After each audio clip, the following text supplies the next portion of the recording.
তিন ভাই বুঝছেন। তা মাওটা নাই, মারা গেছে, জমি জমাও ভাগ করে নিয়েছে বুঝছেন। এখন বাপটা দাদা বাঁচি আছে। এখন তিনও ভাইয়ের দাদা কায়ও ধার আর ধারে না। ধার না ধরে যখন বাপটার খুব কষ্ট বুঝছেন, যখন এত কষ্ট তখন ওর মধ্যম যে ভাইটি আছে এত কষ্ট সর না পায় এক হয়েছে, কয় ঠিক আছে বাপে যেহেতু তোমার কায়ও ধার না ধারেন নে, ঠিক আছে মোর বাপ মুই নিনু আজ থাকি, তোমাক ধার ধারি না নাগে। তারপর দাদা এই চ্যাংড়া বাপক নিয়ে দাদা বাপের গুমুদ হয়, বাপের চিকিৎসা করায় বুঝছেন। এখন তিন ভাইয়ের মধ্যে ফির জানেন এড়ে অভাব বেশি। এখন বাকি যে দুইটা ভাই আছে ও দুইটা ভাই সচ্ছল, ও দুইটা ভাই পুষির চায়, কিন্তু ওই যে বউ ভয় পায় বুঝছেন। তারপর দাদা মনে করেন যে এই বাপের মনে করেন যে এত ভ্যান চালায়, বাপের চিকিৎসা করায়, বাপক ধরি মনে করেন যে ডাক্তারের উঠে যায়। ডাক্তারের উঠে যেদিন যায় দাদা সেদিন আর ভ্যান ধরি যায়, সেদিন আর কামাই না হয়।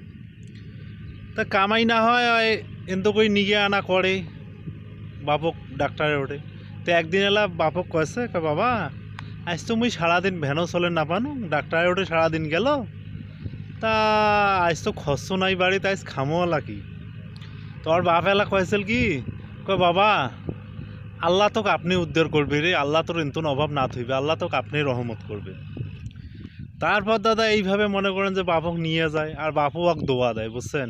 এরা মনে করেন যে উঠতে বসতে দোয়া দেয়। তারপর দাদা 2-3 বছর বাপটার খেজমত করতে বাপটা হঠাৎ করেই মারা গেল। মারা যাওয়ার পর মনে করেন যে এই চ্যাংড়ার একটা অভাব সৃষ্টি হয়ে গেল বাপ মারা যাওয়ার পর। তারপর দাদা 4-5 বছরের মধ্যে একে ফুলি গেল চ্যাংড়া, ফুলি গেল তো বুঝছেন।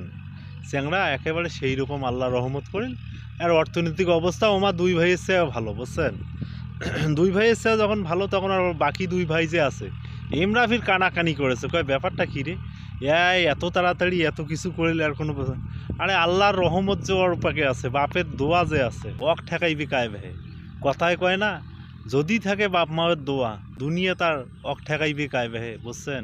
সবাই ভালো থাকেন।